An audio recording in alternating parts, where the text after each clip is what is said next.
Hello folks, it is time for some more hobby nightmares. Hopefully you're having a wonderful day of it and things are going well wherever you are in the world. Let's jump into our first hobby nightmare of the day, and it is from Eric the Slayer. So good to see you again, man. Hopefully things are going well.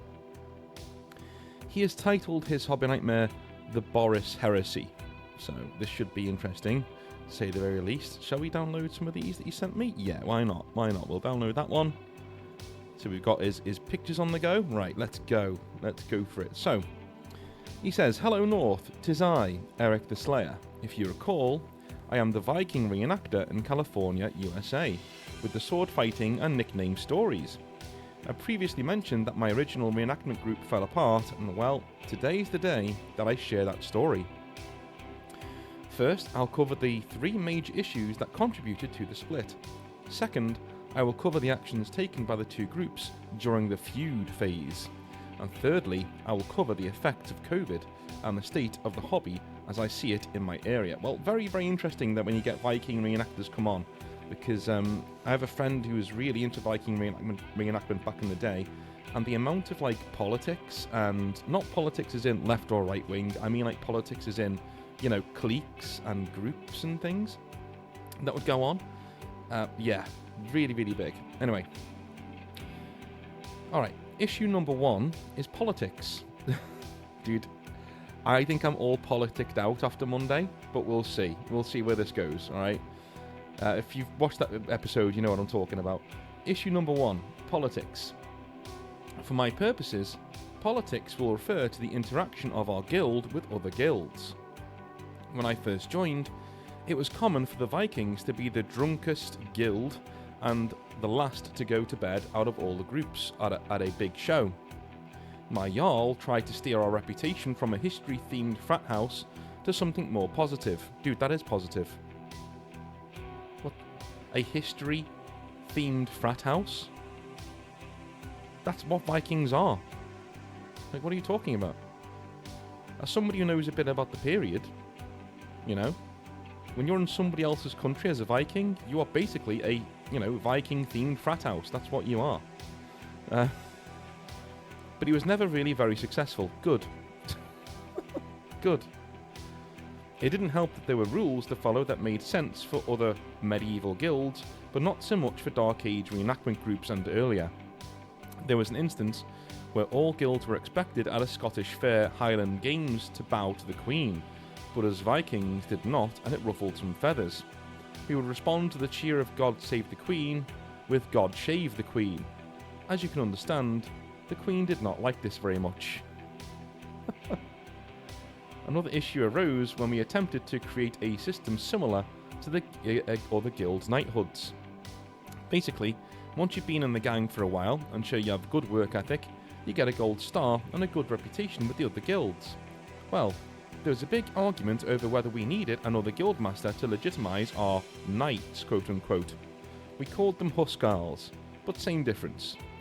That was really the canary in the gold mine. With the benefit of hindsight, I can now see that as the first time we had an issue with people's poor behaviour and different desires for what to do and how the group should operate. Okay, this is your first exposure to other people, okay. Well, I'm guessing that the queen who turns up isn't the queen. I'm guessing it's some other person who's playing a queen that you've all got to bow to. Yeah, okay. Yeah. I'll be honest with you, a lot of this behaviour is kind of eye-rolly. This is just from North, it's from me. If I was in another night group and as there was a group doing stuff like this, I'd be like, ugh. I wouldn't say anything though, I'd just be like, yeah, okay, those guys. It's a whole group of those guys. Our leader argued that this older guild mistress should be involved in our process of recognising our guild members' service. His second-in-command, Boris, disagreed. It was Boris's opinion that a system of knighting members to reward dedication could and should be justified internally rather than externally. That sounds fair. The reputation of the guild would support and be supported by its ability to find worthy members. The hiccup was, we hadn't yet conquered the party clan reputation. I agreed at the time with Boris, but volunteered to be the first one to go through that knighting process with that guild mistress to lend legitimacy to our knights. I thought by doing it, I'd make it easier for other people in our group who wanted to earn that prestige, but once I had actually done it myself, I felt like we had sacrificed a little bit of our autonomy. I don't think I appreciated how weird it was that we needed somebody else to legitimize people in our guild until I'd done it. It's a little silly looking at it years later, but it was quite serious at the time. Dude, any time you're spending an inordinate amount of time on something, it's serious. Do you know what I mean? You're saying. I should have stood my ground, instead of trying to ride the fence in hopes that just getting it over with would assuage everybody's hurt feelings. It got so heated between the two of them that at one point they were arguing about it in camp at an event, and our Jarl threw a trash can across the field, scattering garbage everywhere. I cleaned it up before any organisers came to see what the shouting was about and to see our mess. An issue we contested less hotly were anachronistic interactions. We'd battle with Picts, Romans, Highlanders and other foes from across the period. It was fun for all the actors, fun for the audience, but it wasn't very educational. That matters because education was the purpose for our non-profit, not entertainment. Some people in our group just didn't like to do it. See a picture of me kidnapping Highlander lasses. Really? Let's have a look. Let's have a look. Like, I mean, I would imagine you might get into trouble for things like this. That's really funny. Awesome, man. Awesome. This used to be me on a Saturday night, man. Anyway. Issue number 2. Leadership quitting. 2 prominent members decided to leave the group and it was poorly coordinated, alright? The first was the Jarl himself. He was planning a move for work. Part of his planning was making sure he sorted his replacement as the president of our non-profit organisation. Take a guess who you think he wanted to sit in the big chair. It wasn't Boris, who was second in command and a veteran of the fair. It was me, and I did not want it. This brings us to the second person planning a hiatus. It's me again. Our interactions for 6 months consisted of him pretending I wanted to be next in line, and me pretending I didn't know what was going on. We both got an A+ for communication, obviously. I was the flight coordinator by this time. The flight coordinator? Sorry, no, I meant fight coordinator. I was the fight coordinator by this time, and I was starting to feel a bit burned out. I had earned a bachelor's degree for history, co-founded a campus political club, and was its treasurer, joined a religious group in my area, and started dating a woman who would later become my wife. Small tangent, but going to college for history had a part in killing my love for history for a while. I don't know why, but I haven't read a book for fun since then, not even the Icelandic sagas which I used to read all the time. I bought museum books when I visited Hallstatt, but I only look at the pictures. My eyes glaze over when I try to read them. Dude, that's not an unknown phenomenon in historians. Okay, so when I finished university, and especially my masters too, I didn't want, you couldn't pay me to read another history book. Like, I was done, you know. I think the only people who really need to read that stuff are people who are actively in academia, right? Those are the people who need to be reading it all the time to stay on top of things and get other people's opinions and you know, arguments in there. But me and you, like guys who know about history, who've done done all of the qualifications and stuff, as long as you can stay ahead of it, right? You can keep your skills sharp just by teaching. That's what I do, right? Sometimes I have to read something for a class, or I have to look at something for a class, like a set of maps, set of artwork, something like that, and it will really help me it will like jog my memory. So all of a sudden, I'll be reading the first couple of chapters of a new book by somebody on Caesar, or on the late Republic, or on Hadrian, or something like that, and all of a sudden, a whole load of things will snap into place in my mind immediately. Like my brain's calling them up from deep memory, going, oh yeah, we don't need to read this book, we already know all this. Okay, cool, let's move on, right? You'll find you're doing that a lot as a historian. You'll start reading other people's books going, yeah, I remember this now, and then you'll put the book down, kind of a thing. Anyway, something had to give, and I chose to give up reenactment.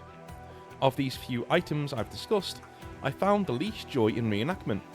Getting ready for and travelling to events had me anxious and irritated. Leaving events had me relieved that they were bloody over. I wouldn't call it depression, because that seems more serious than what I felt, but I definitely understood the symptom of losing enjoyment of things you used to like.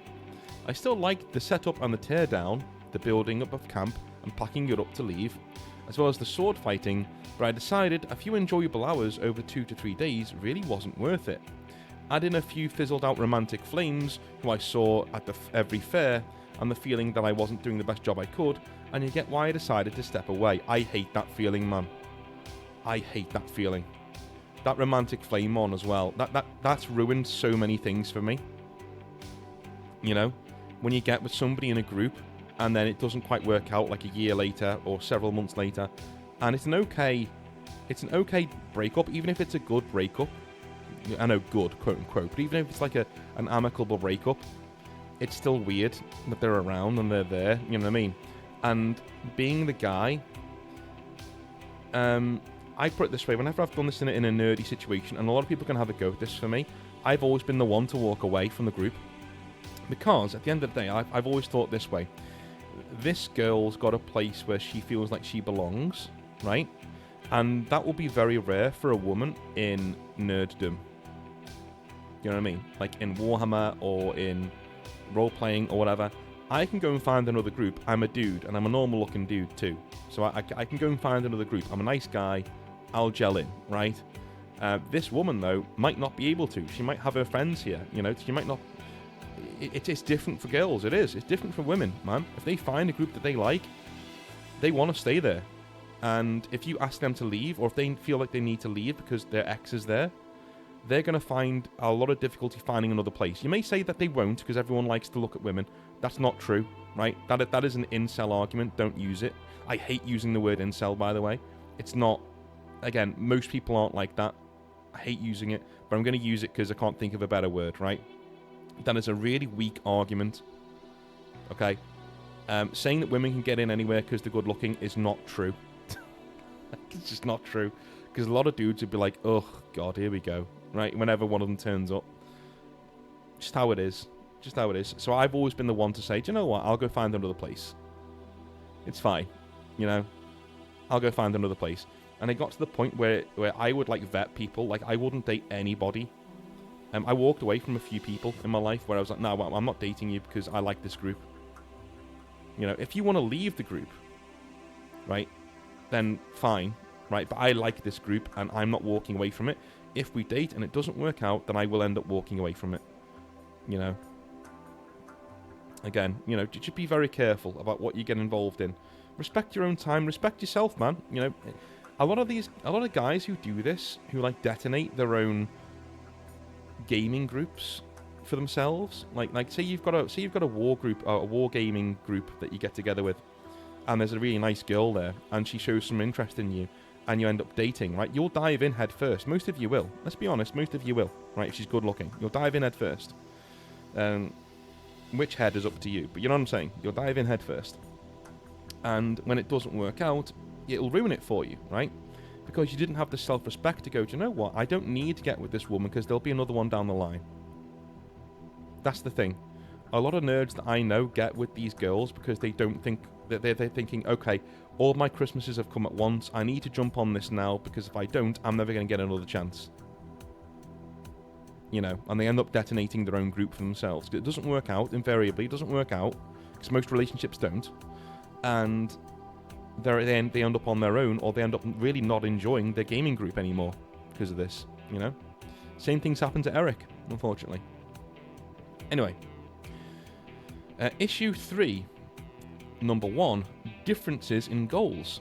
In the same year I was attending events out of obligation instead of enjoyment, a group of secessionists had their own list of things they'd do differently if they were in charge. I think the differences can be chalked up to how people approach medieval dress-up. Do you want to LARP a little, or do you want to be in full museum display mode? Both are valid ways to spend your weekend, but frustration can come when the other half of the group isn't playing the same game you are. Boris is the next issue. Now we can get to the man of the hour, and why this email is labelled the Boris heresy. The greatest driving factor for the conspirators was Boris. Boris had some mental issues I never learned the name of, but he is now medicated and actually goes to therapy. For this story, it's too little, too late. According to these members, Boris was passive-aggressive, quick to perceive insults, quick to dole out insults, he gave backhanded compliments, laid blame instead of accepting responsibility, and was generally abrasive whilst passing out his comments as off jokes. He was a flirt, though he was married, and was quick to hug women. Yeah, this, I hate this. That made me bare my teeth. I know a few guys like this. Alright. I know okay, where are we in the video? Can I swear? Yes, I can. Right. If you're one of these guys, right, who is a bit of a flirt and you hug women, right? And you hug them like you go in for the hug straight away. You're the one who instigates it. You're a prick. Just gotta say this right now. I'm sorry that she never touched your wiener when you were 18, 19. I'm sorry.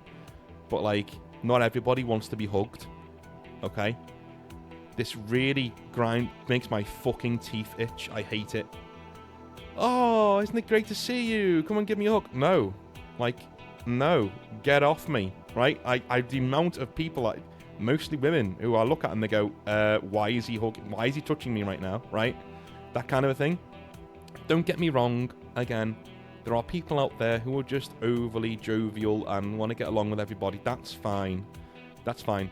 But I know so many cool guys, really good blokes, okay? And none of them will do shit like this. Just won't. It's like, yeah, if you instigate the hug with them, they'll hug you back. But I'm not going to go around just hugging random people. Like, it's just like, what are you doing? You know, you want to hug me, fine, whatever. But, like, nah.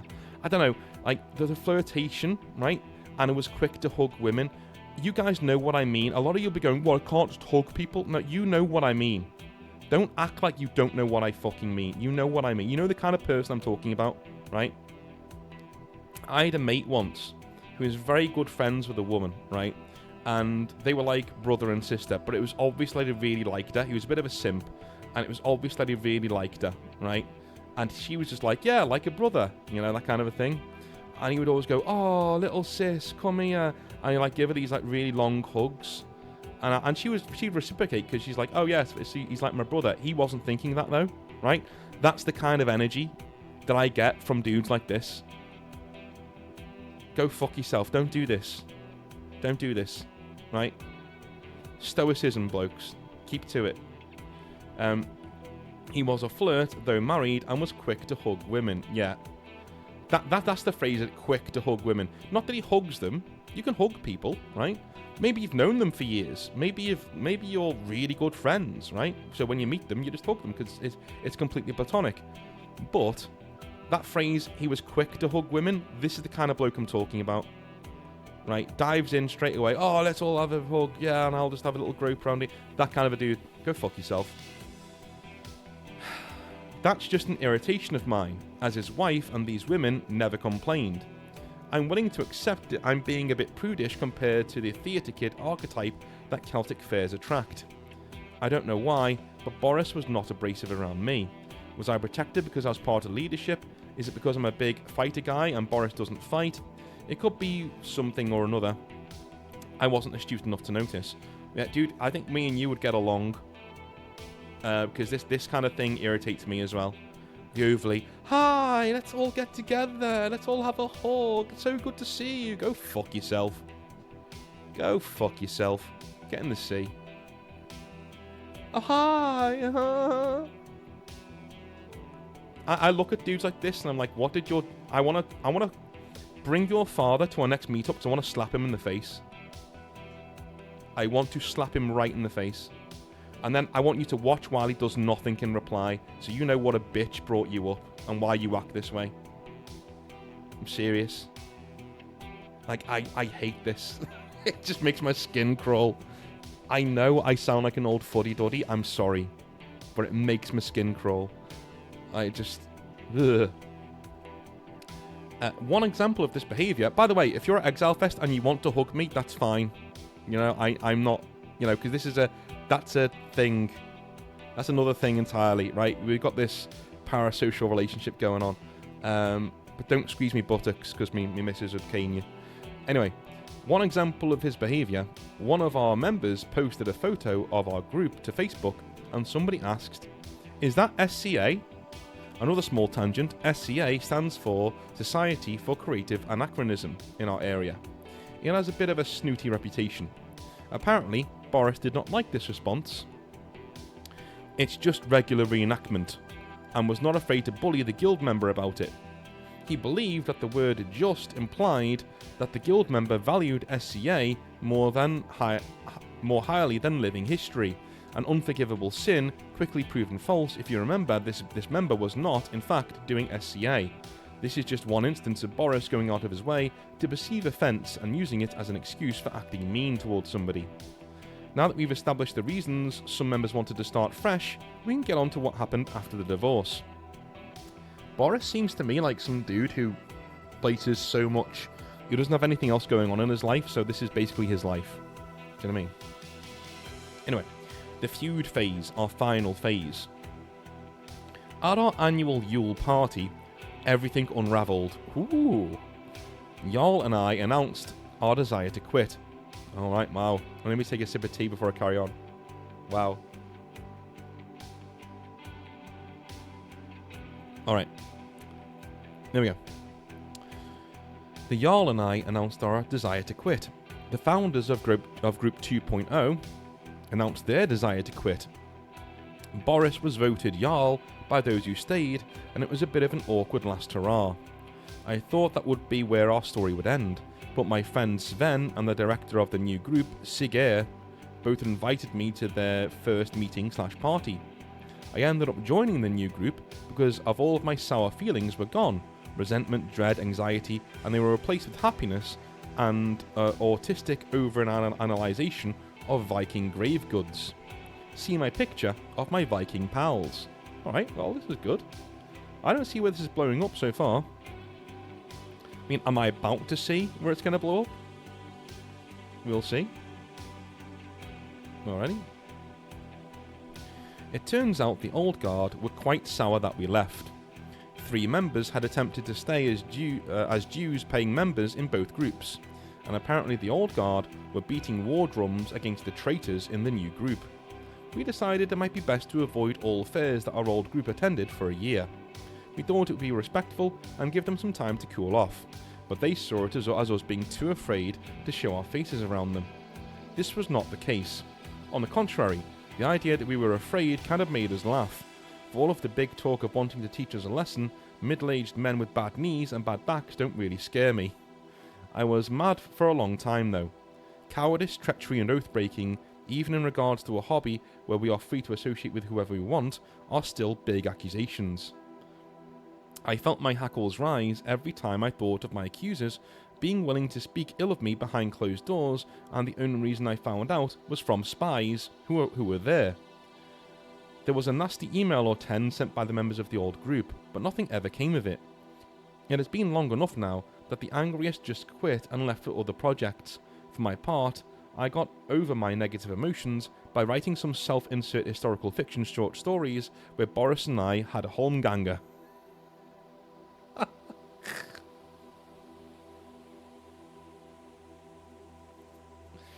I was self-aware enough at the time to know it was cringe. Thank you.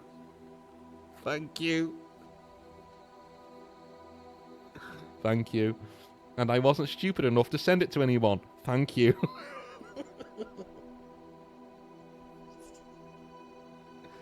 Oh. That is the most Viking reenactment person thing I've ever heard in my entire life. Anyway, again, I know a lot of you guys. No hatred from me. But that is the most Viking reenactor thing to do in response to something like this. I will write a piece of historical fiction where I beat this guy's brains out. And then I will send it to no one. In the end, I still think joining the new group was the right choice. I'm the director of the new group now, and I could always handle being Jarl if I went back in time. I used to run scenarios in my mind, thinking about the good I could have done if I'd stayed behind, especially if I had risen to the challenge of being the new Jarl. Maybe I could have kicked Boris out to entice all the people who left to stay. Failing that, perhaps I should have soothed the hurt feelings the old group had at the betrayal and quashed the vitriolic emails. Perhaps I could have kept the doors open enough that people were allowed to return as things got hard, which they eventually did. Perhaps I could have failed and accomplished nothing besides going grey 20 years too early. Who knows? Well, dude, the thing is that other group was created through bad feeling, and that's why it broke apart, right? Again, you let these people burn themselves down. I know what you're saying. I would have been furious as well. Like, people talking behind your back. It's the most bitchy thing you can do. Especially for dudes. Like, get a grip. Get a fucking grip. Do you know what I mean? But, like, a group like that will always burn itself down. Just give it time. Just give them enough rope to hang themselves. Give it time. They'll own themselves. You don't need to do anything, right? Anyway. The first year we attended none of the same fairs as our usual lineup, and it was a lot of work to get invited to new events. The next year was the same, but we shared 2 fairs with the old group, and they did not attend one of them. At the one they refused to attend because of the weather, they were reprimanded and told that if it happened again, they would no longer be welcome at that fair. When the one member who did show up passed this message on to Boris, he blamed her, and she has since joined our group. The next year we missed every fair as COVID restrictions did not allow meetings and events. Alright, life after Wicked Lady Rona. Our guild scene now has the joke that BC means before COVID and AD means after distancing. Every single guild seemed to be reduced to half compared to their numbers before. Our group went down to 5 that consistently showed up, but it seems we can only get 3 to go out at the same event at any one time. The old group is that way too. When last I saw them, they had probably 10 people in camp instead of the pre-COVID pre-split 30 to 40. Some events were reduced from a full weekend to half of one day. There are entire fairs that have been cancelled for the foreseeable future. There are not so many patrons now, and even if the number of tickets sold is high, you can notice the smaller audience that actually makes it to your talks and fights. It's to the point where I don't know if reenactment is going to make a huge rebound, or if someday I will be the lone Viking in a sea of pirates and Ren Fair corsets. The dwindling had me thinking it might be necessary to recombine the 2 groups. I had changed my mind after I visited them at a fair in March. Out of about a dozen, I only recognised Boris, his wife, one man I really respect, and a lady that I was romantically interested in once upon a time. It was uncanny to be in the Viking camp that is the backdrop for my memories. I was back where all the good old days happened, and almost no one there knew who I was. Dude, I'm like that with the local bar. There's a local bar around here I used to go in all the time, and everybody knew me. When you walk in there on a Saturday now, it's like nobody knows you. It's like, oh my god, like a time capsule, but everyone's changed. Standing in the camp, I felt a sense of ownership over everything. I kept thinking, I remember who built this hearth. I built your tables.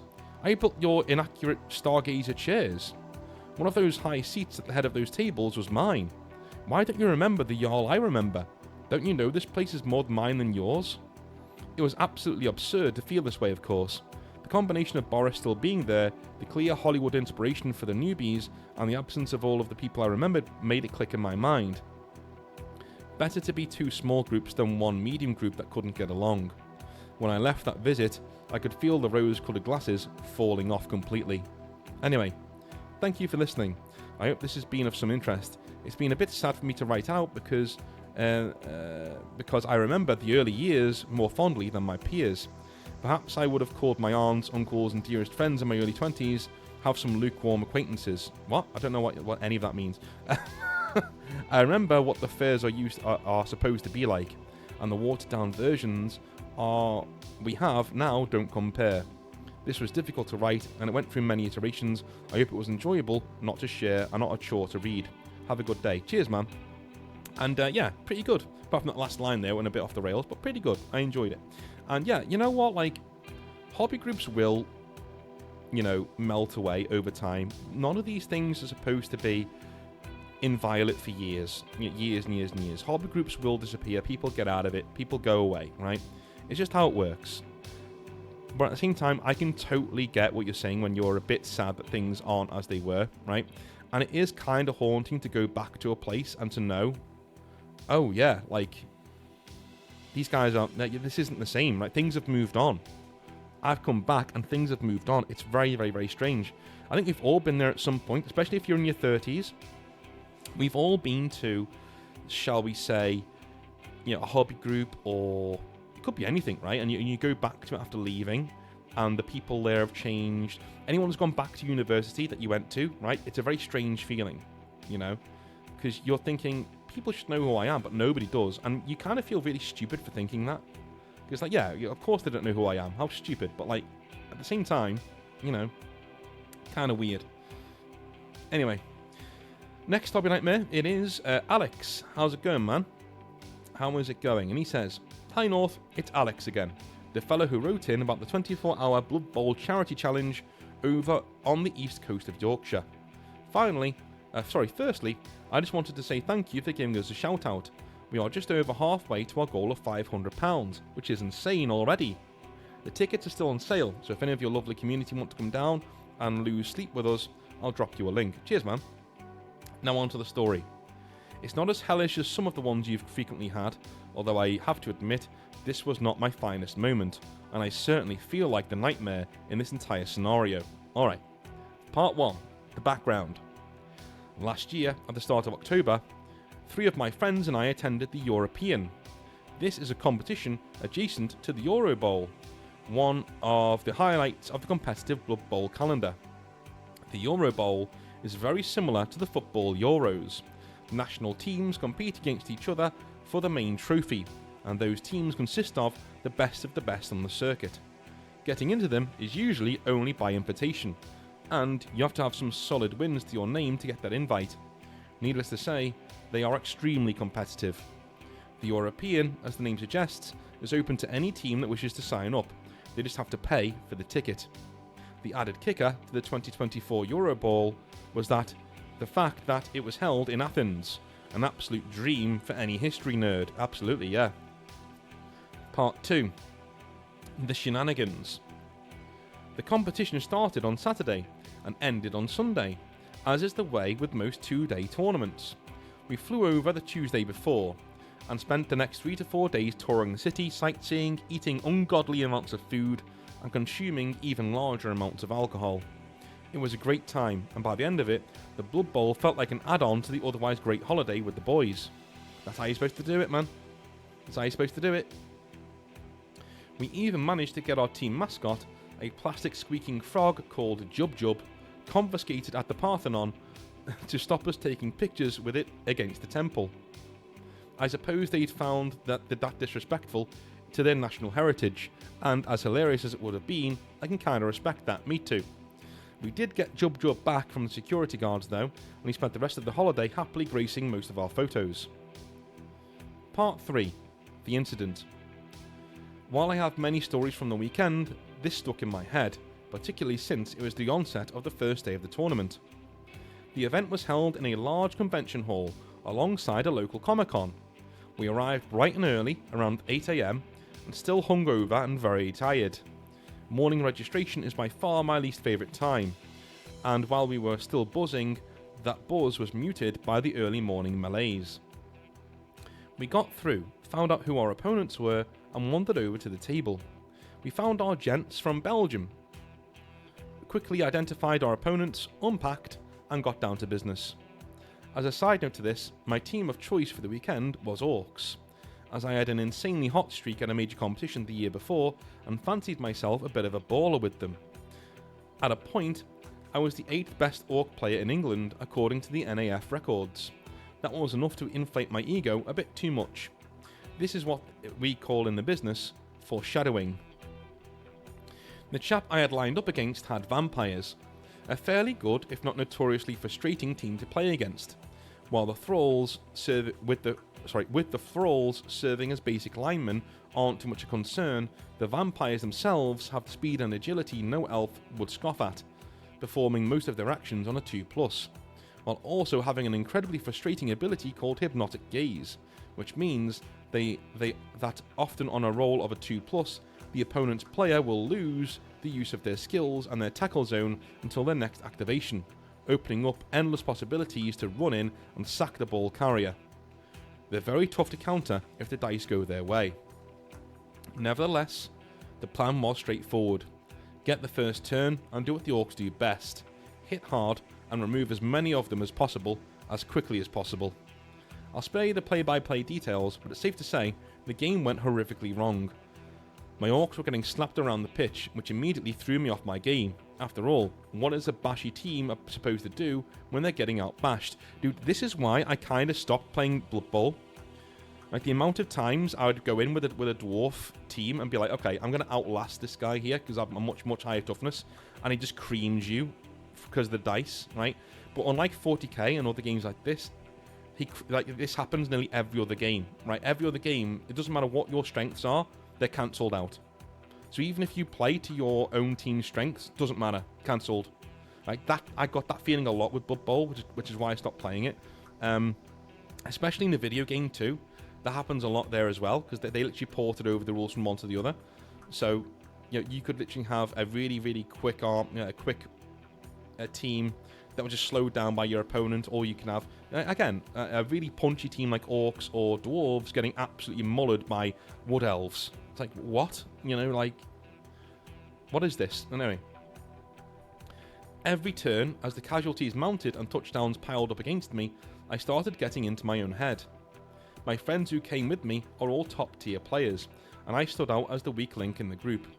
This was amplified by the fact that in team tournaments, the performance of each individual reflects the performance of the team, so every loss isn't just a loss for me, it's a hit for the group as well.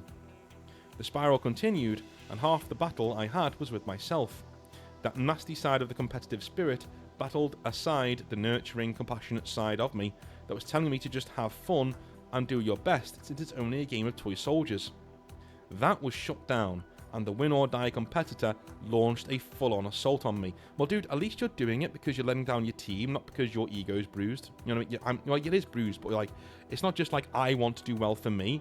You're upset because you're letting down your team. You're at a tournament, dude. I can forgive you getting ultra competitive. If you're number one, you're at a national tournament. That means a lot. And number two, you're in a team. You know? This I can forgive. You're being far too hard on yourself. I was polite to my opponent though. Good. My own insecurities aren't a reason to act like a bit of a prick, and I've always played against many a salty player in my time. How I enjoy the game is strongly determined by the person opposite me and what they're like, and I did not fancy giving myself a bad reputation, especially on such a big stage. The talk was minimal though it was amicable, but inside I was absolutely seething, rattled with rage. The game finished as a 4-0 loss for me, not the start of the weekend that I wanted. There was some friendly banter and polite commiserations, but whilst I was still gathering my things, still seething with rage, I asked a question, the answer to which sent me over the edge.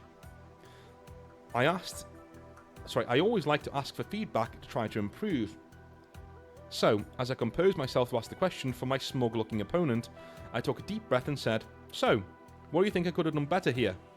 My opponent chuckled, leaned back and said, "Ha ha ha, you could have stayed in bed today." There were some laughs, but they quickly muted as that last little bit of fuse I had burned up. I'm not a violent man, North, but I do not lie when I say that I nearly launched across the table and rammed his dice cup up his arse. His comment didn't warrant that kind of action, and I knew that at the time that was a very immature way of feeling on my part, but it was the perfect ignition to a mixture of feelings and circumstances I had going on in that moment. I just stood up, turned to one of my teammates and said, "I'm going outside, I need to have a chat with myself." I went outside the convention hall, sat down on the grass for some time, and determined that I won't let a loss ruin a great weekend away I had with my friends. Which is just as well, because I spent the next 2 days getting my shit pushed in by just about every single opponent I went up against. As we fell down the leaderboard, we hovered around the bottom tables. I find that that is usually where the most laid-back, silliest players are. Those are the tables full of people who are there for a good time, not caring about the results, and although I was losing, I spent the rest of the weekend drinking beers, having a laugh, and pulling out outrageous plays that had no sense or reason in a competitive setting, but left behind with some very fond memories. One of my friends also rightly reminded me that at the bottom of the table, at something like the Euros, would most likely equate to mid to top table everywhere else, so our results were not surprising. The guys were also very supportive and helped me iron out a lot of the insecurities I had.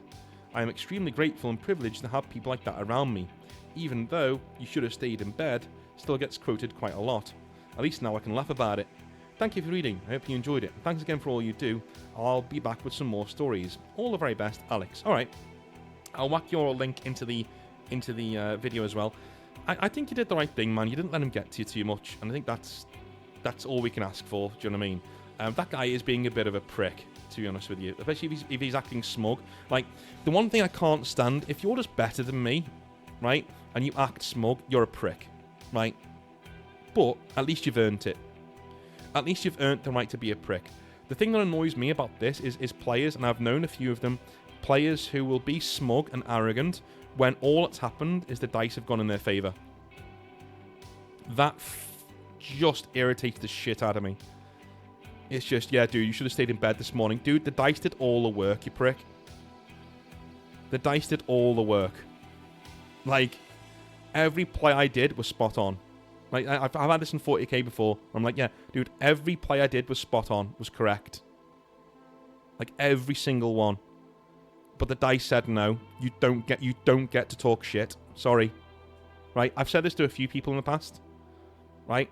You don't get to talk shit. I'm afraid. You just don't. Like, the dice decided you're going to win today.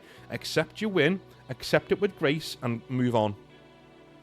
You know, if I get battered, no problem. By skill, no problem. But if it's the dice that have decided that this is what's happening, you don't get to gloat.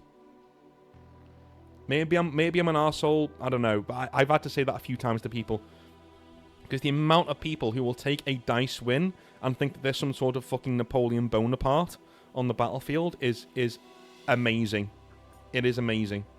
Anyway, I love you a long time. I will speak to you very, very soon. I'll be back tomorrow afternoon with some more 40k rantage. I'll speak to you then. Have a wonderful rest of your day, and I'll speak to you soon. Have a good one. Bye now.